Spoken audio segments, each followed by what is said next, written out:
Bientôt 9 h sur TV Finance et Boursorama. Alors, la tendance à l'ouverture de la Bourse de Paris ce matin, c'est plutôt une tendance en hausse de 0,3%. Et justement, pour en parler, je suis en ligne avec Benoît Rousseau. Bonjour Benoît. Bonjour à vous. Alors, je rappelle que vous êtes trader pour compte propre et fondateur dans l'île. C'est plutôt une ouverture en hausse ce matin. On est dans une bonne dynamique ? Bah écoutez, oui, là on est plutôt bien parti puisqu'on ouvre, on prend à peu près 34 points. On est surtout au-dessus des 5500 points sur le CAC 40. On est là actuellement en ce moment sur 5509, 5510 sur l'indice CAC 40. On a eu du mal à garder cette zone des 5500. Hier encore, on était bien en dessous des 5500 points. Alors ce dynamique s'explique parce qu'on a eu un beau rebond dans la nuit des indices asiatiques, notamment l'indice japonais Nikkei qui a bien progressé, qui a pris un peu plus de 250 points.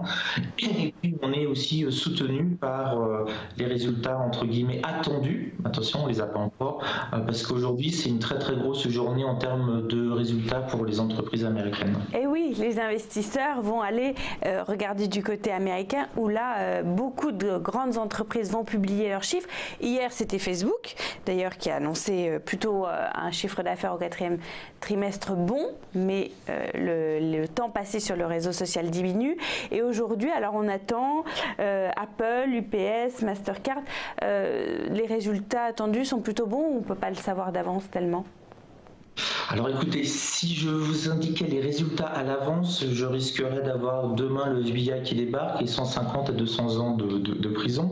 Vous n'allez pas prendre le risque aux États-Unis là-dessus. Non, beaucoup plus sérieusement, aujourd'hui c'est la grosse journée. C'est la journée la plus importante depuis le début de l'année, puisqu'on a les 3A essentiellement qui vont publier les résultats après bourse, mais ça va créer des tensions et on peut peut-être voir un indice comme l'indice Nasdaq monter de manière extrêmement importante, notamment pendant la dernière demi-heure française, entre 21h30 et 22h heure française, la dernière demi-heure américaine, dans l'espoir que, alors les 3A, ça est Amazon qui sort quand même ses résultats, c'est pas n'importe qui, c'est le plus gros marchand online et à tel point que maintenant Amazon, ça devient comme Frigidaire, où tu fais tes courses chez Amazon. Donc Amazon, Apple qui est une petite société en pleine croissance, qui est simplement historiquement la société la plus importante de l'histoire humaine, avec un chiffre d'affaires qui écrase absolument tout le monde, et avec leurs bénéfices, ils pourraient à peu près racheter la moitié des pays africains. Et on a Alphabet. Alors Alphabet, le nom est un petit peu moins connu, mais c'est tout simplement la maison mère de Google.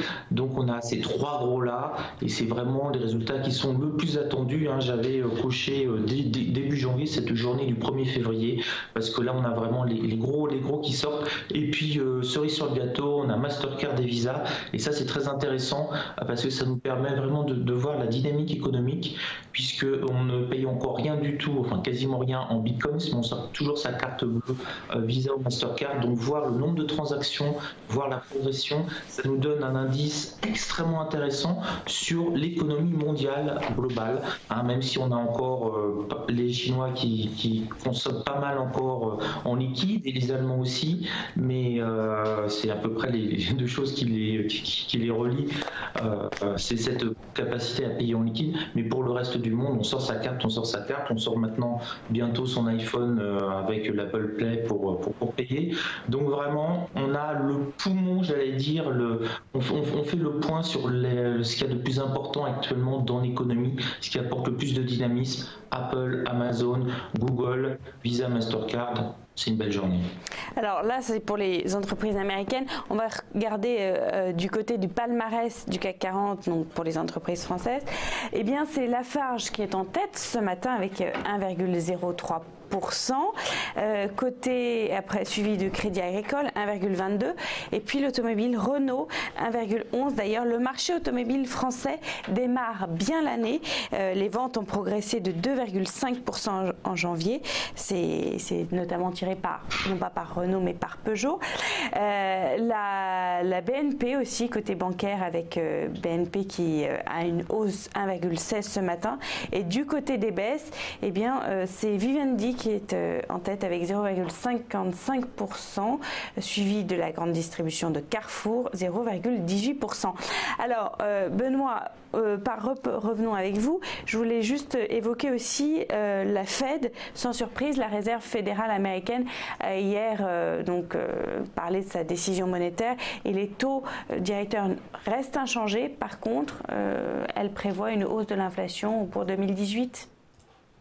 Oui, c'est effectivement, à mon avis, ce qui va les gros sujets de 2018. On risque d'avoir un début d'inflation. On le voit, hein, ne serait-ce que sur les prix des matières premières. On a un baril de pétrole WTI, le brut léger américain, qui est actuellement à 64 dollars et demi. Donc on commence à avoir une petite pression inflationniste et c'est vraiment le cheval de bataille des banques centrales. Donc si on voit que ça continue à monter, on va avoir une petite montée des taux. Ça fait à peu près 3 ans qu'on nous prépare à cette montée des taux. On ne peut pas dire qu'ils n'ont pas fait œuvre de pédagogie, on ne va pas être surpris.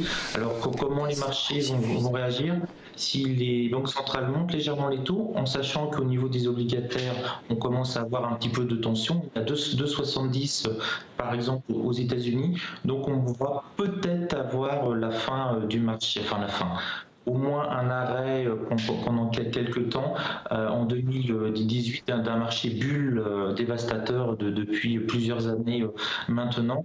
On va peut-être revenir à ce qu'on appelle les fondamentaux de l'économie sans avoir ces injections comme ça massives perpétuellement. Le marché en fait shooté à l'argent gratuit. Donc on va peut-être revenir à un niveau économique, à une situation normale qu'on a toujours connue. L'argent vaut quelque chose et pour l'investir sur le marché, il faut une prise de risque contrôlée et maîtrisée pour pouvoir sortir un rendement à peu près.